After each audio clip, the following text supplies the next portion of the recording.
there was no point digging boreholes because you'd find no water.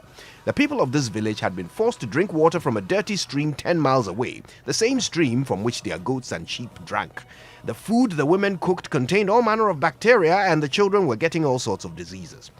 Things were desperate for the people in this wretched village until one afternoon an angel, whose name was not Obinim, appeared out of nowhere, landed with a resounding fanfare in the village square, drawing quite a crowd. "Greetings, O thirsty villagers! Who amongst thee has the largest water tank?" enquired the celestial being in his most heavenly bellow. "Oh, the Kumsons," a little boy answered. "They live behind the school." "The Otabills have a big tank too. They live by the church," declared another faceless voice from within the crowd. So the angel set off to visit the two large tanked families.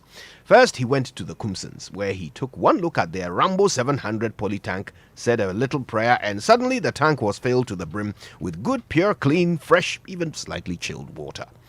Then he went over to the Otabills and repeated the miracle. After that, the angel disappeared. Now, in the Kumson household, there was joy and jubilation. Mr. Kumson was beside himself with excitement and kept shouting, "Thank you, God," every 10 seconds.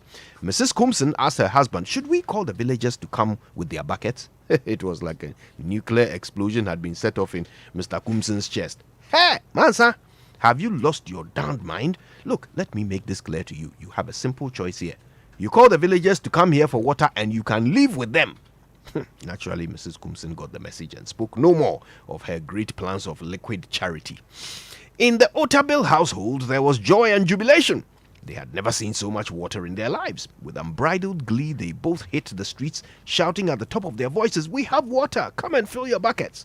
As you can imagine, a queue soon formed, and within 2 days, there wasn't a single drop of water left in the Otabil house. The following day, the angel was back in town. At the Otabil house, he noticed that all the water was gone. "Well, it appears I didn't give you enough, did I?" So again, he said a prayer, and not only was the Otabil's tank filled with water, but 2 more equal-sized tanks appeared out of nowhere, both filled to the brim with the wet stuff. Next, he went to the Kumson household. Their water tank was still pretty full, as they had been the only people drawing from it. "Well, I guess you still have more than enough. That's fine then. Goodbye." Every few days, the angel would come back and go through the same process. At the Otabills, he would add more tanks and more water, and at the Kumsons, he would note how much they still had left and leave them to it. Soon the Otabills were distributing fresh water to the whole district. They never lacked water ever again in their lives, and many came to be blessed by their generosity. I'm sure you've heard enough times that it's better to give than to receive. Truth is that this principle is as reliable as the law of physics. Those who give never lack. Each one of us is blessed with some gift or the other.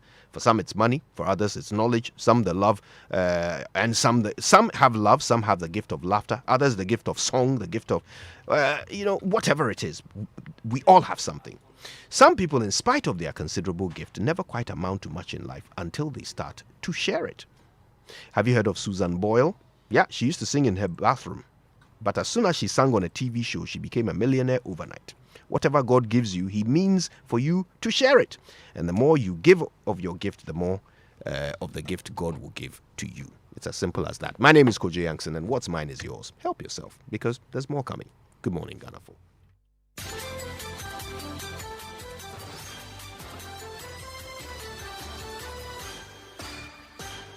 Hello, good morning, and welcome